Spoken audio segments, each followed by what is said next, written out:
Lock in all sports, all plays, all 5% best bets from now until Super Bowl 58 on February 11, 2024. From your favorite WagerTalk or Sports Memo handicapper for only $11.99 versus a regular price of $19.99 for a total savings of $800. This limited time super discount basically is 52 weeks at $23 per week, less than the price of one 4% play, coming out to only $3.29 per day. With the cost of a 30-day all-access priced at $2.99, it is almost like getting 8 30-day all-access passes at no additional cost. As an added bonus, your all-access starts immediately, so the sooner you buy before Super Bowl, the more additional days you get for free.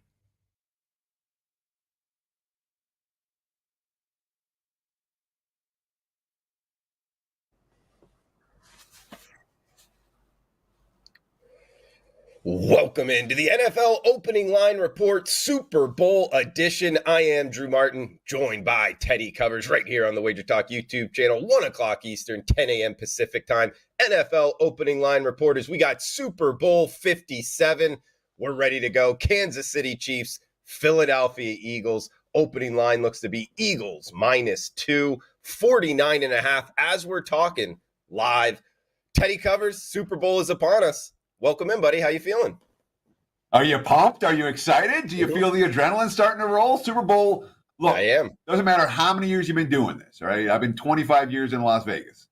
Super Bowl is still Christmas. It's still Christmas morning for sports bettors. Hasn't changed.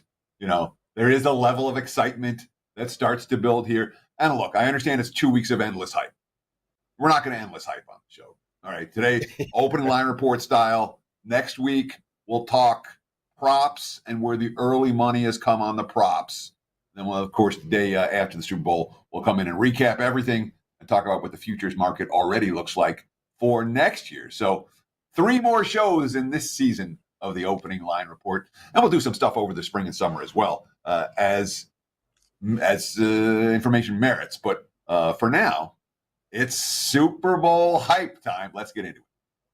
Absolutely, Teddy. And guys, we're going to get into the leading indicators here, both side and total. Kind of try to get you on the right side of this move, as Teddy talked about, upwards of almost 2 weeks before kickoff. So good entry point could go a long way in finding more winners than losers. We got the prop opening line report next week. Teddy, just a quick recap before we get into the actual line moves. 31-7 Philadelphia Eagles over the San Francisco 49ers to punch their ticket as the NFC representative. They win and cover as 2.5-point favorites. Game stays under. And also Kansas City Chiefs, Cincinnati Bengals, 23-20. Chiefs beat the Bengals, -1.5-point favorites. They do cover. 49 was the total. It stays under. A lot of controversy with that AFC game, but I'll throw it over to you for your reaction, your thoughts on the recap, and what it means for the Super Bowl. Okay, well, let's start with a little book report from yesterday. It was all Eagles money. Make no mistake about it. That Philly blowout over San Fran was not a good result for the house. Philly -1, -1.5, up to -2.5. There were even -3s out there at kickoff.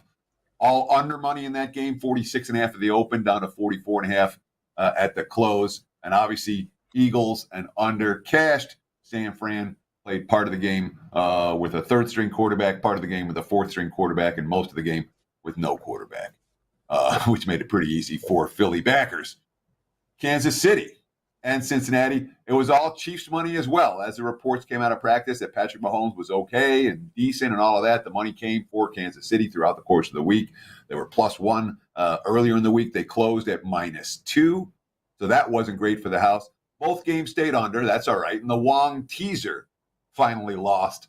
That worked out all right because the Wong teasers, of course, that means teasing through all the key numbers, 3, 4, 6, and 7, whether you're taking your bigger favorites down or your shorter underdogs up. But the Wong teasers in each of the first 2 weekends of the NFL playoffs, every leg won.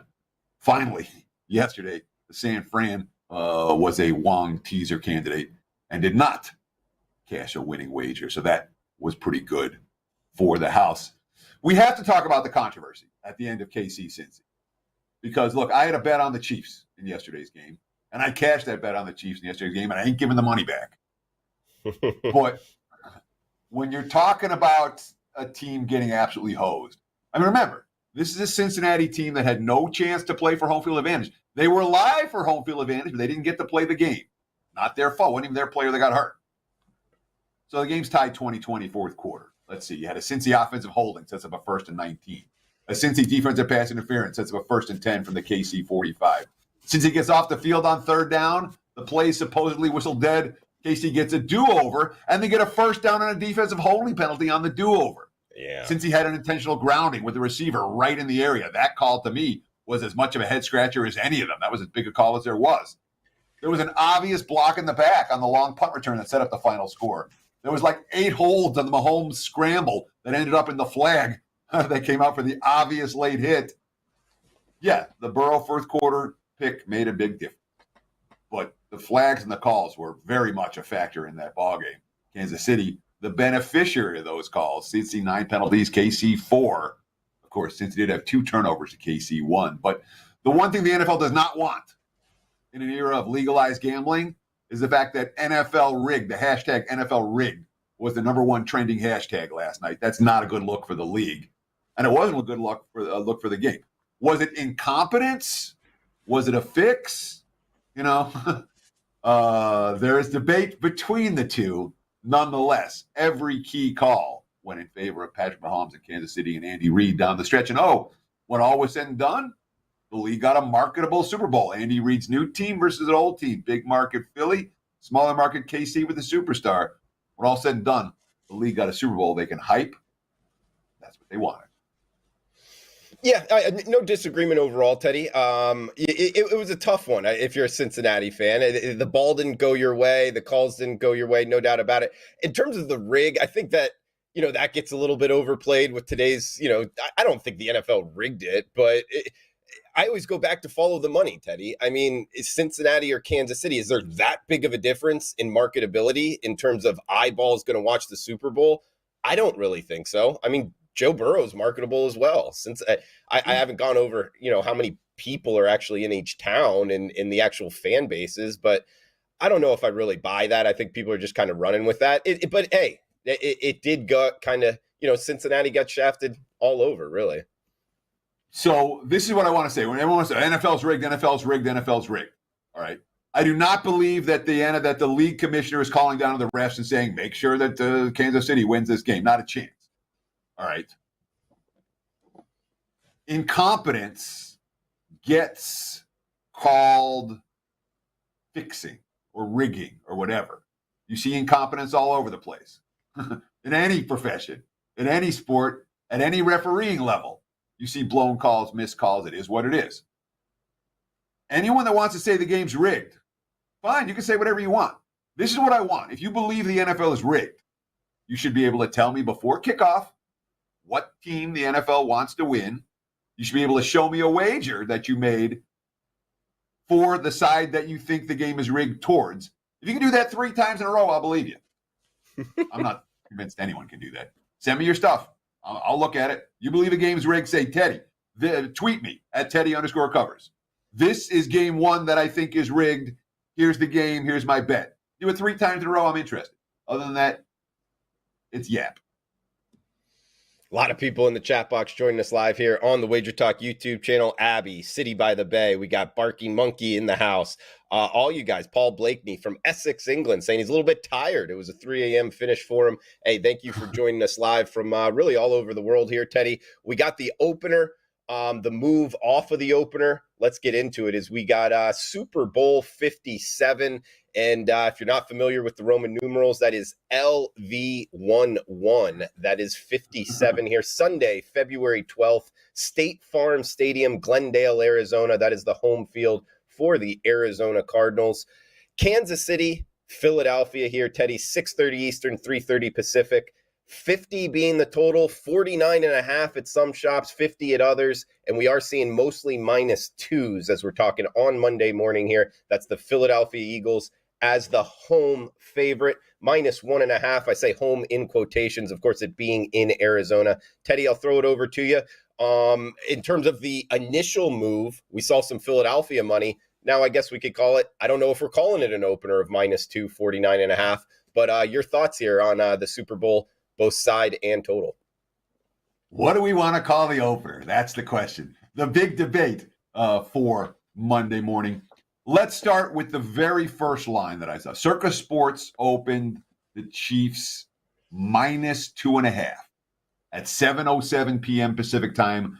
In 14 minutes, that line moved from Kansas City -2.5 to Philly -2.5.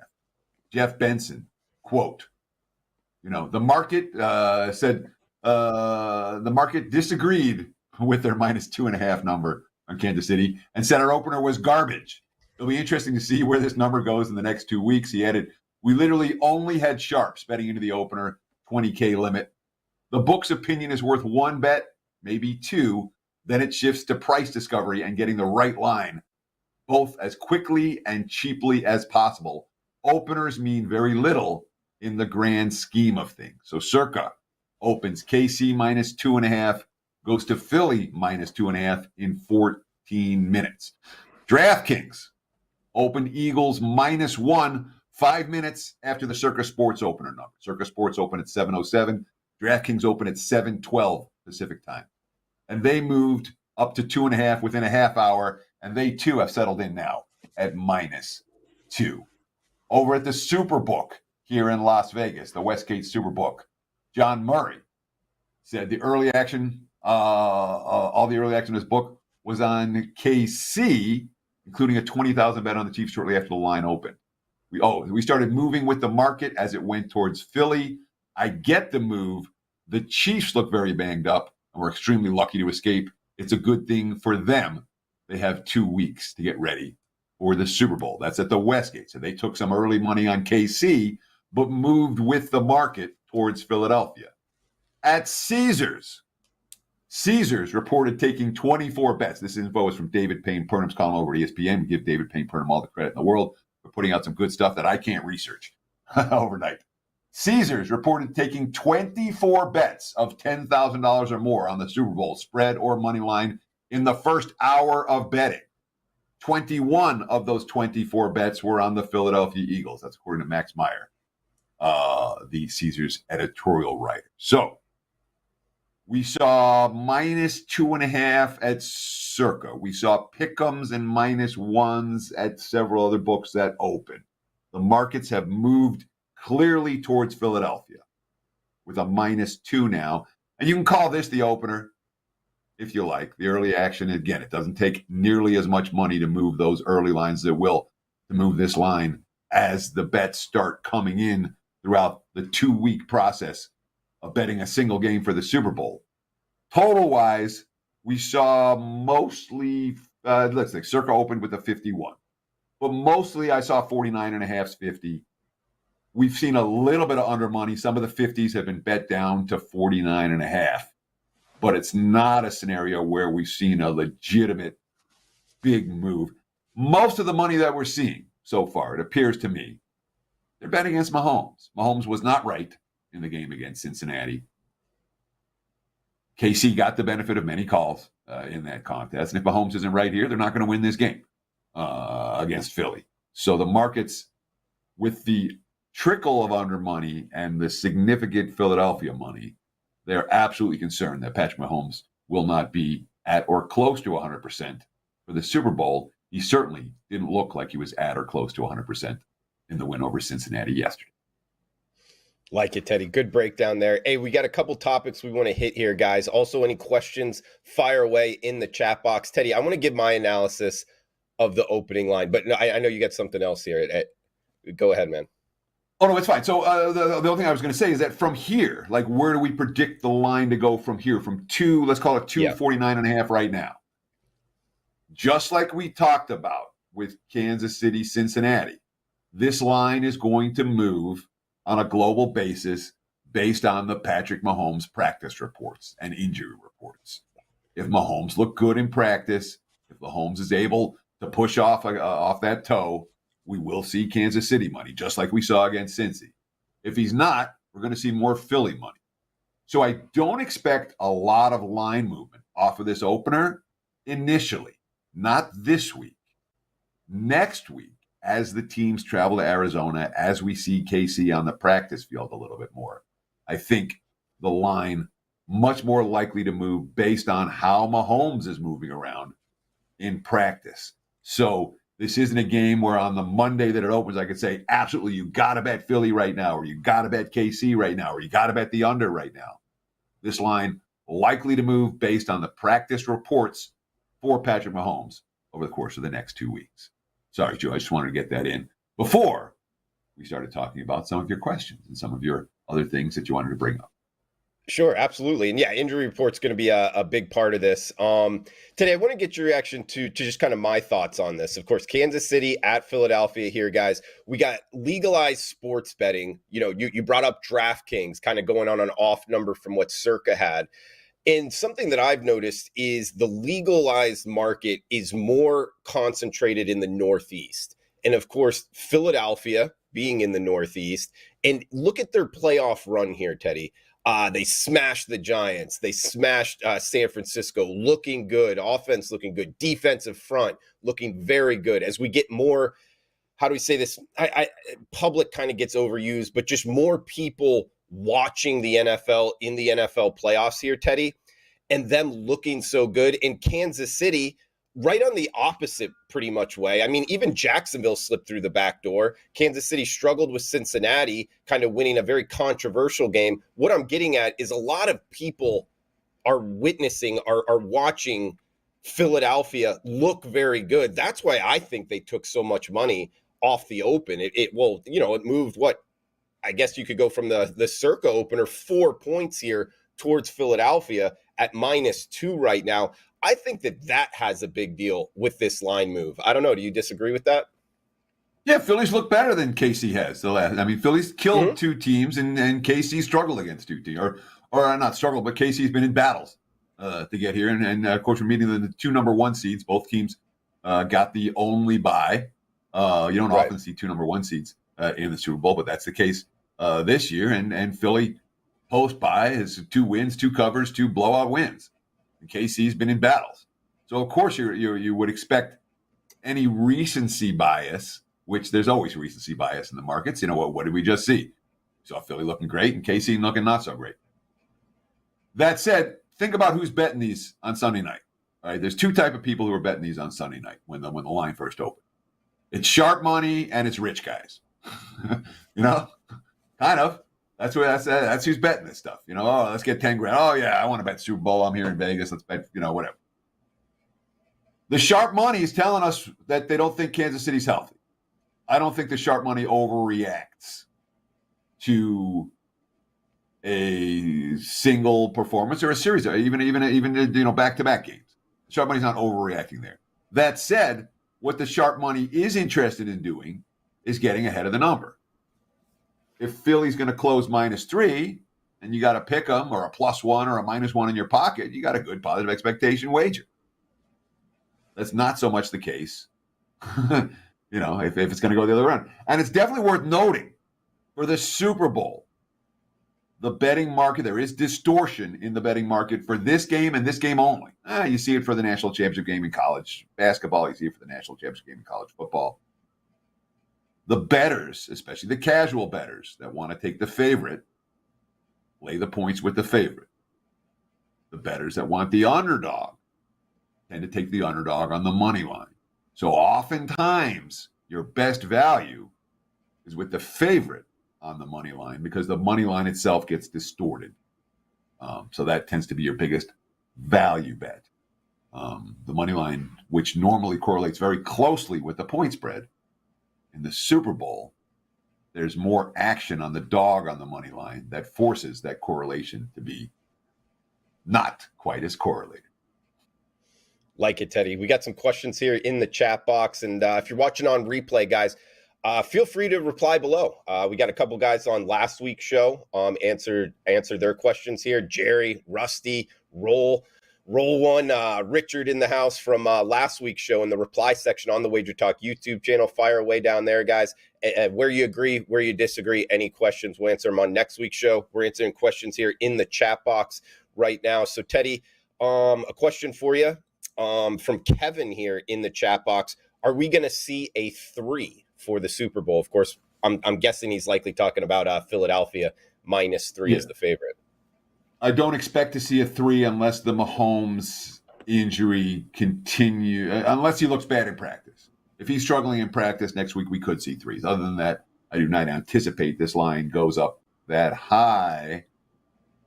We saw 2.5s, and the 2.5s already been bet down back to 2. So the markets have said we're not going there, at least not yet. I do not. If you're waiting for a 3 for Kansas City, you might be waiting a long time. CGC fan saying, when does casino wagering Super Bowl sheets come out? Is that Thursday at the Westgate? They put out their all their props.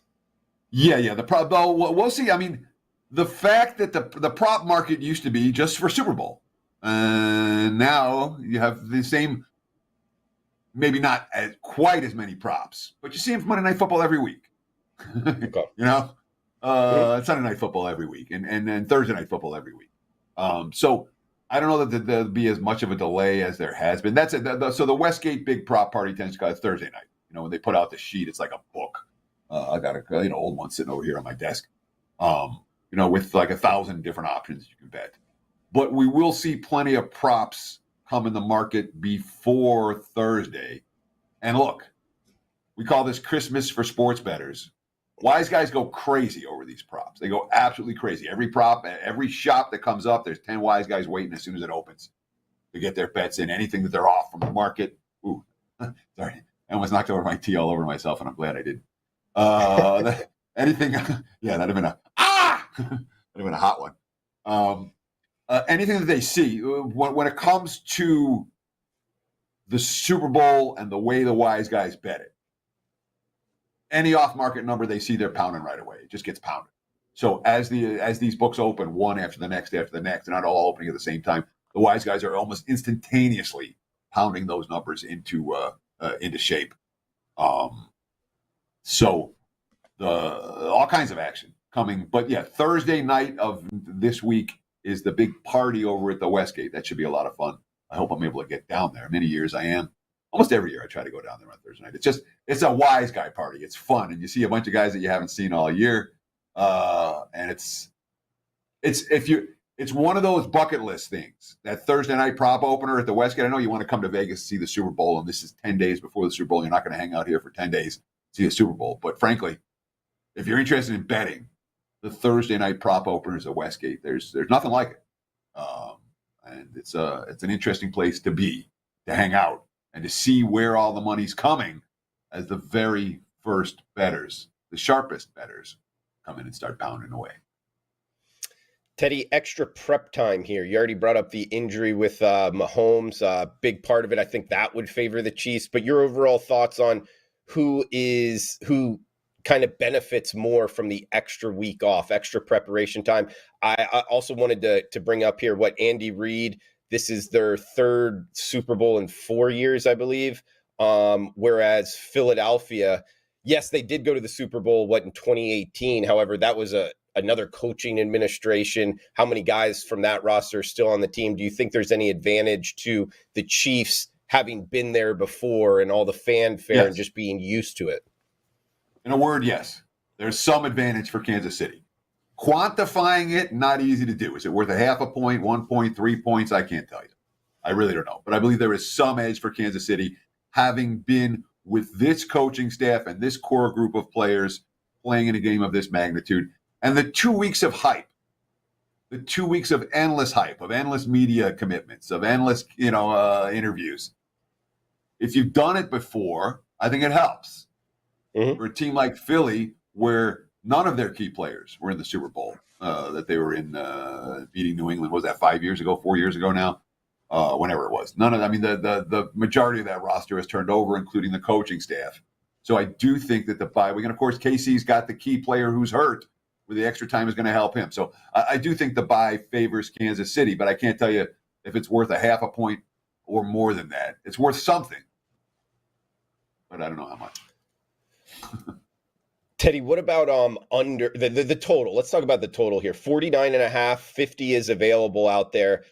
Interesting with the NFL playoffs, the opening round, the wild card round, all overs, I believe. And then pretty much ever since then, it's all been unders. Your thoughts here on if that kind of has any overlap here to the Super Bowl, and your overall thoughts, 49-50, where this goes by kickoff?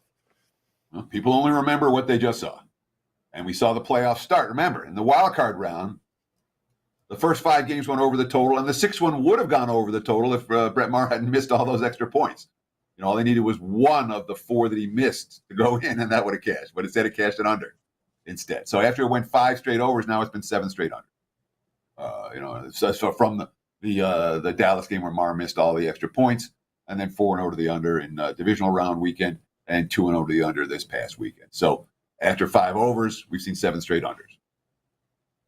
People tend to root for points in the Super Bowl. All right, the casual fan tends to bet overs. We look at Patrick Mahomes. People aren't excited about necessarily playing Patrick Mahomes under the total. When you talk about Philly, and both of these 2 teams, loaded with weapons, big play, quick strike weapons. I expect the total to be a little bit pros versus Joes. Pros are clearly going to play some under. No surprise if Joes end up playing the over. In terms of where it's going to move, I'm not anticipating the total will move based on Patrick Mahomes' injury reports in practice. If Mahomes look good, we may see a little bit of over money. If Mahomes does not look good, we most assuredly will see some under money. But 49.5, we really haven't, I'm not anticipating any significant move off of this number until we start getting practice reports on how Patrick Mahomes is looking. Anything on the actual location of the stadium? They're in Glendale, where the Arizona Cardinals play, State Farm Stadium. I believe it actually is grass, even though it's in a dome. They actually move out the field so it gets actually sunlight and then move it back in, Teddy. Any impact here with the 2 teams total-wise? No, not that. Nothing that stands out. It's not a situation where you're going to worry about weather. But in terms of the stadium itself having an impact, you can find all kinds of minutia to dive into as to what matters and what doesn't. In my opinion, the location of the Super Bowl doesn't have a huge impact on how the game gets played. I haven't seen it. I can't think of a scenario where, the game was played here, but if it was played somewhere else, it would have been different. I can't think of a whole lot of Super Bowls like that, with the exception of if it rains. Like that one, the Colts-Bears Super Bowl. But all right, it maybe plays out different if you're not in a torrential downpour for half the game. But that's the exception rather than the rule. Yeah, and really going over recent history of where the Super Bowl has been played, guys, it's pretty much all domes. And then other than Tampa and Miami, there's no real, to bring in the elements into it the last decade. There hasn't really been a play on that in terms of weather affecting the game. Teddy, we do have some questions in here. Some kind of, I don't know if they're exactly PG rated, a couple guys with some funny ones. I don't really want to read them out, all of them, but I do appreciate you guys. Yeah, I'll leave them in the chat there. Kip just asking, does Teddy break down box scores, or how do you break down box scores in the NFL? Also the NBA, if you want to hit that. And then I guess, we are up against it in terms of the 30-minute mark. I know you had something on Tom Brady Super Bowls and him not being in it. Does that have any effect? Sure, yeah. I want to do a little bit of Super Bowl talk. Okay. I'm going to ask, how do you break down a box score? That's kind of a hard question, but it's not a 2-minute question. For the NFL, I want to know how the game played out. So it's play-by-play with the box score. You're going through the play-by-play as well. One team has a big lead early, the other team comes back. Sometimes the box score numbers are misleading. But your basic stats, turnovers, penalties, time of possession, yards per play, those are key factors that I'm going to consider in terms of understanding how a game played out where it was. I want to talk about last year in Nevada, where it was an all-time high, $179.8 million bet on last year's Super Bowl, and they won a net $15.4 million. It was about 8%. They have lost Super Bowls. One, they lost in particular when I was the Giants-Patriots. 2008 was a Super Bowl that they're going to talk about forever, where all the money came. The Giants' money line in that contest, and the Pats were 17-0 in the regular season, and 19-0 at the time. The 49ers-Chargers Super Bowl in 1995, where all the money came on San Francisco. That was a bad game for the books. The worst Super Bowl was 1979, where the Steelers and Cowboys bettors won an estimated $3 million, which equates as more than $10 million today, in a game that was lined 3.5/4.5, and they ended up winning by 4. So they middled on that one. So that's, the worst Super Bowls: 2008, 1995, 1979. The books will talk about those. Still, there have been some relatively bad Super Bowls in recent years, all of which involve Tom Brady teams. When the Pats rallied from behind to beat the Falcons, the 28-3 game, that's one I will never forget. That was a disaster for the books, with New England rallying back and covering that point spread. The Pats over the Seahawks, 28-24, was also relatively bad for the house. The books made pennies on those games. And the Eagles win over the Patriots was another relatively bad one. All the money came on Philly on the money line in that contest. So the books, I don't think they mind the fact that Tom Brady's not playing in this one. When you look again, of the last 5 relatively bad results for the sports books on the Super Bowl, 4 of them becoming Tom Brady. The other one came when a double-digit favorite blew him out with the 49ers over the Cowboys. So in terms of me, I'm glad Tom Brady's not playing this. I went back and looked. 24 Super Bowls in Las Vegas. 10 of them had Brady, and one was a push, Rams-Titans. The other 13 Super Bowls, 9-4 against the spread, including Cincinnati plus the points last year and Kansas City minus against San Fran in 2020, the last 2 non-Brady Super Bowls. So if Brady's not playing, I've been pretty good in February football. There you have it, Drew. Where else you want to go? Teddy, you brought up total handle for the Super Bowl. What was it again? 179 here in Nevada. 179.8 million. Your thoughts on, will that be higher? Will that be lower? And I also want to say, of course, sports betting becoming more popular, yes. But I do remember Jay Cornegie, I believe, I'm talking years ago, he actually brought up, after the great financial crisis, of course, 08-09, that sports betting handle is actually more correlated with the stock market, with the economy. And sure enough, in the last year, the S&P 500, I'm looking at it right now, down 11%. What do you think on that? Is there going to be more money bet on this Super Bowl than last year? Or actually, because people have, I guess, less money, according to the stock market here, there will be less money bet on the Super Bowl? So let's not confuse Nevada handle with U.S. handle or global handle. Okay. Because there are three different areas of discussion here. Mm-hmm. Nevada handle last year at 179.8 million. I put the over under, pick 'em. Will we go over or under that number this year? I don't think it goes that it's definitely going to go higher, definitely going to lower. The S&P 500 / state of the economy could be a negative, but I don't think it's that big of a negative. And the other factor is that back in the day, you wanted to get real money down, or you had to come to Vegas to do that. Now, obviously, it doesn't matter where you are. In many of these states, you can get real money down. You don't have to make those bets in Vegas. We don't get the hedge bets anymore. We don't get the bookies coming in and hedging off their numbers. So, and from those standards, you may not see. I'm not anticipating handle growth in Nevada this year because of the more options elsewhere. When you talk about U.S., I mean, the number's just going to keep growing every year. You talk about globally, the number's going to just keep growing every year. Nevada handle just one little snapshot. It used to be a bigger piece of the equation. Now it's not. It's just a little piece of the equation right here. But again, this year versus last year, handle 179.8. I make the number pick 'em over under. I really don't know if we're going to exceed last year's numbers. Yeah, that's an interesting handicap in itself. I actually hope sports books put that out as a bet. That would be a fun one to bet. I've seen it in more of the global markets in the past, how much money, but I don't know that I've seen it from a Vegas book. I actually don't know. I believe legalized sports betting, it has to be attributed to a box score, so I don't even know if they could actually do that. But then again, Teddy, FanDuel last year had Gatorade color. So I don't know how they're enforcing this, because that was up there on their website. I saw it with my own eyes. So I'd like to see how this actually goes for Super Bowl. We got MC Delinquent saying, talking about the exotic, the novelty props. absolutely we will be. MC Delinquent, thanks for chiming in here on the chat box. That's on next week's show. That will be a section, of course, talking about things like Gatorade color, how long the national anthem. We'll have a little something on that. Come back and join us right here on the Wager Talk YouTube channel next Monday, 10 a.m. Pacific. Teddy, throw it back over to you. Any closing thoughts before we shut this down? Great show, man.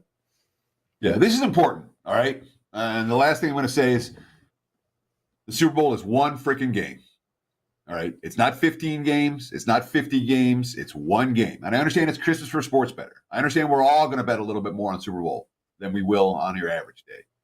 But there was a time that people say, go all in on Super Bowl, push all in on Super Bowl. I don't necessarily recommend that. Bet with your head, not over it. We can get carried away Super Bowl week. Keep your bankroll alive, win or lose, on Super Bowl Sunday. Don't push all in, at least not in my opinion. Words of wisdom from Teddy Covers, at Teddy_covers on Twitter. Check him out, WagerTalkSportsMemo.com. I am Drew Martin. Huge shout out to the chat box. Guys, please chime in below in the reply section. Let us know you're watching, where you're watching from. Any questions, fire away. Smash that like button, guys. Cash those tickets. We'll be back next week. And yeah, thanks for tuning in. Talk next week. Cheers. Lock in all sports, all plays, all 5% best bets from now until Super Bowl 58 on February 11, 2024. If you're your favorite Wager Talk or Sports Memo handicapper for only $11.99 versus a regular price of $19.99 for a total savings of $800. This limited time super discount basically is 52 weeks at $23 per week, less than the price of one 4% play, coming out to only $3.29 per day. With the cost of a 30-day all-access priced at $2.99, it is almost like getting 8 30-day all-access passes at no additional cost. As an added bonus, your all-access starts immediately, so the sooner you buy before Super Bowl, the more additional days you get for free.